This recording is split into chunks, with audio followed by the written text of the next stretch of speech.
हम भावनात्मक रूप से कमजोर होते जा रहे हैं और इसके पीछे आध्यात्मिक कारण बाय डॉक्टर वंदना शर्मा होनी। वह चुपचाप होती कमजोरी जिसे कोई देखना नहीं चाहता। हर दिन जब मैं मानवता को देखती हूँ तो एक अजीब और दर्दनाक पैटर्न दिखता है। बाहर से मजबूत दिखने वाले लोग अंदर से टूटते हुए। ऐसे लोग जो कंपनियां चला सकते हैं, परिवार संभाल सकते हैं, डिग्रियां कमा सकते हैं, पर अपने ही विचारों को संभाल नहीं पाते। क्यों? क्यों हम भावनात्मक रूप से इतने नाजुक होते जा रहे हैं, जबकि हमारे पास हर सुविधा, हर तकनीक, हर अवसर पहले से कई गुना अधिक है? यह सवाल मनोवैज्ञानिक नहीं है, यह सामाजिक नहीं है, यह आध्यात्मिक है। और इसका सच्चा उत्तर उतना ही कठोर और उतना ही सुंदर है जितना आप सोच भी नहीं सकते।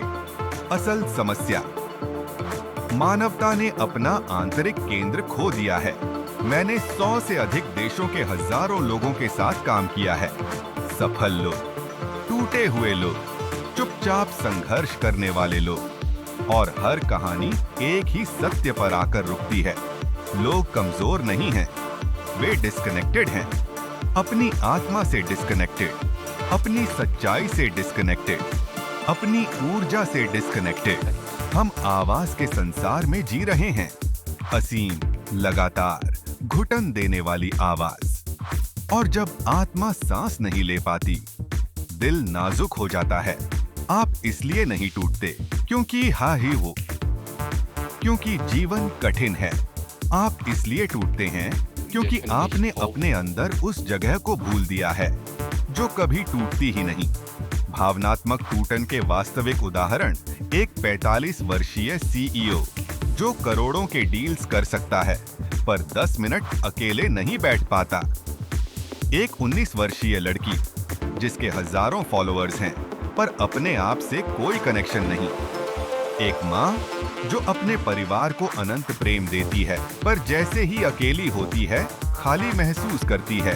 ये असफलताएं नहीं, ये लक्षण हैं, एक गहरी संकट के लक्षण। मानवता भावनात्मक रूप से कमजोर नहीं है, मानवता आध्यात्मिक रूप से भूखी है। आधुनिक दुनिया ने उपस्थित रहने को प्रदर्शन से बदल दिया है। हम बाहरी मान्यता पर जीवित रहना सीख चुके हैं। लाइक्स, तालियां, अटेंशन, हमने देखे जाना को समझे जाना मान लिया है। लेकिन आत्मा ध्यान से नहीं, संरेखण से बढ़ती है। इसीलिए भीड़ में भी लोग अकेले हैं, रिश्तों में भी लोग अनदेखे हैं, सफलता में भी लोग अधूरे हैं, क्योंकि आज की मानवता बाहरी उपलब्धियों से भरी हुई है और अंदर से परित्यक्त। आध्यात्मिक कारण, हम कमजोर इसलिए हैं क्योंकि हम अपनी स्पिरिचुअल स्पाइन खो चुके हैं। आपकी आध्यात्मिक रीढ़ धर्म नहीं है, कर्मकांड नहीं है, दर्शन नहीं है। यह वह आंतरिक संरेखण है जो कहता है, दुनिया हिले तो भी मैं खड़ा रह सकता हूँ, कुछ समझ ना आए फिर भी मैं सांस ले सकता हूँ, सब गिर जाए फिर भी मैं उठ सकता हूँ। जब यह संरेखण खो जाता है, जीवन उतना भारी लगने लगता है जितना वह है ही नहीं। अपने आप से ईमानदारी से पूछें, आखिरी बार कब आपने बिना फोन, बिना ध्यान भटकाए, बिना भागे बैठा था? आखिरी बार कब आपने अपनी सांस सुनी? आखिरी बार कब आपने अपनी भावनाओं का सम्मान किया, उन्हें दबाया नहीं? आखिरी बार कब आपने खुद से पूछा, मेरे अंदर क्या हो रहा है?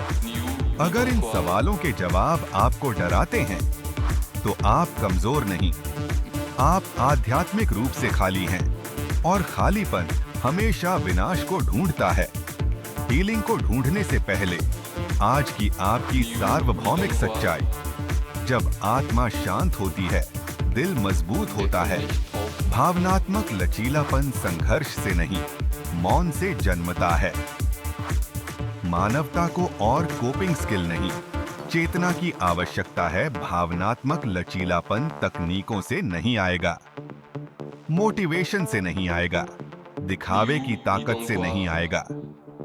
यह तब आएगा जब आप भागना बंद करेंगे, सच को सुन्न करना बंद करेंगे, दुनिया से ताकत मांगना बंद करेंगे।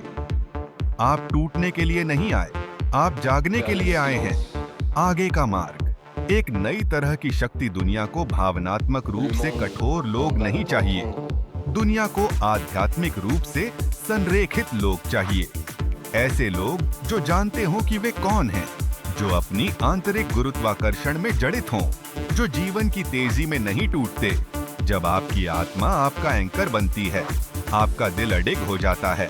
यही वह शक्ति है जिसे मानवता भूल चुकी है। अंतिम घोषणा, आज याद रखें, आप भावनात्मक रूप से कमजोर नहीं हैं, आप आध्यात्मिक रूप से डिस्कनेक्टेड हैं।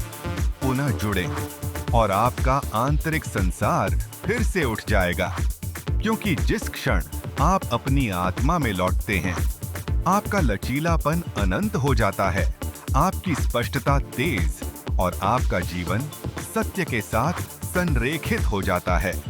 मानवता मर नहीं रही, मानवता जाग रही है, एक जागृत आत्मा एक समय में।